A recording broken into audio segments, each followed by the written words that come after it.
मेरे यहाँ पर अभी मैंने एक स्टेरिलाइज़ेशन के ऊपर एक बहुत ही ख़राब केस देख लिया। हमारे यहाँ पर 2 फीमेल डॉग्स प्रेग्नेंट थी, तो हम लोग काफ़ी खुश थे। मैंने, मेरे पापा ने हमारा उनका एक छोटा-सा एक हम लोगों ने मेकशिफ्ट घर भी बना दिया था कि वो वहाँ पर, क्योंकि बहुत ठंड पड़ रही है अभी, तो उनको वहाँ पे रहने के लिए।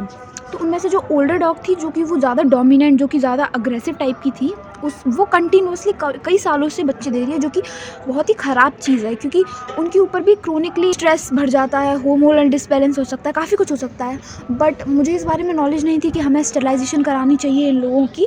तो वो फिर से प्रेग्नेंट हो गई, तो हम लोगों को तो बस इतना ही लगता था कि अब ये जानवर हैं, इनको क्या ही पता कि क्यों प्रेग्नेंट नहीं होना, उनको क्या पता, वो तो होते रहेंगे। वो तो क्या, हम लोग प्रोवाइडर्स थे, हम लोग उनको देने को तैयार थे सारा खाना। बट जो ओल्डर फीमेल डॉग थी, उसने यहाँ पर जो दूसरी जो यंग फीमेल डॉग थी, जो कि कमज़ोर थी, जिसने जस्ट मतलब हाल ही उसने अभी बच्चे दिए थे, उसके सारे बच्चे खा गई वो। अब तुम लोगों को लगेगा कि अरे कोई बड़ी बात थोड़ी ना है, बट ऐसा अबनॉर्मल है, ये ऐसे नॉर्मली जानवर नहीं करते, स्पेशली वो अपनी प्रजाति के कभी नहीं खाएंगे। कोई भी मतलब जानवर अपनी प्रजाति के, वो भी छोटे छोटे बच्चों को तो कभी नहीं खाता है। तो इससे पता चलता है कि ये जानवर का कुछ क्रूएल्टी नहीं है, ये उसकी गलती नहीं है। इतना बड़ा सिस्टम फ्लॉ है ना हमारे यहाँ पर। हमारे गवर्नमेंट ने ऑर्डर दे दिया कि सारे स्ट्रे डॉग्स को दिल्ली, गुड़गांव और नोएडा वगैरह से निकाल के फेंक दो। कहाँ फेंका? ना किसी शेल्टर का उन्होंने बताया कि हम इस शेल्टर में रख रहे हैं। उन्होंने फॉरेन कंट्रीज से ये तो अडॉप्ट कर लिया कि हम सारे के सारे जानवर को उठाएंगे, सारे स्ट्रे डॉग्स को उठाकर किसी शेल्टर में डाल देंगे। बट उन्होंने हमें ना शेल्टर दिखाया, ना क्या। पता है कि कसाई खाना में जाके कटवा दिए जाएंगे सारे के सारे कुत्ते। उनको क्या कराना चाहिए था? उनको वैक्सीनेट और स्टेरलाइज करा देना चाहिए था।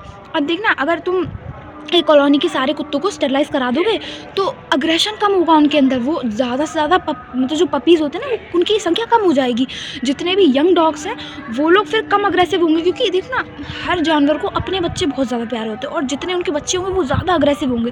तुम देखो, किसी भी जानवर के अगर हाल के हुए बच्चे हों तो वो जानवर ज़्यादा अग्रेसिव, ज़्यादा प्रोटेक्टिव होता है। जब भी तुम स्टेरलाइज कराते हो तो स्टेरलाइजेशन के साथ एक वैक्सीनेशन भी होता है उस जानवर का, जो कि एंटी रेबीज़ होता है। तो उससे इतना भला कर रहे हैं, तो सिर्फ फीडिंग से कुछ नहीं होता है।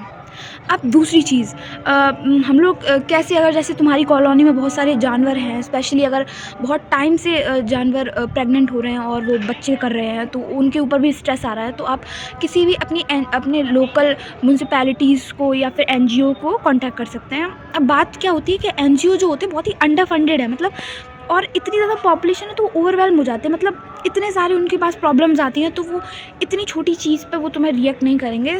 तो आप चाहो तो उनको कांटेक्ट कर सकते हो, वरना लोकल म्यूनसिपैलिटीज़ को आपको बार बार करना पड़ेगा। आपके एरिया के लोगों को भी ये बात समझनी पड़ेगी। एंड दैट्स वाई मैं चाहती हूँ कि यहाँ के लोगों को थोड़ी अवेयरनेस मिले।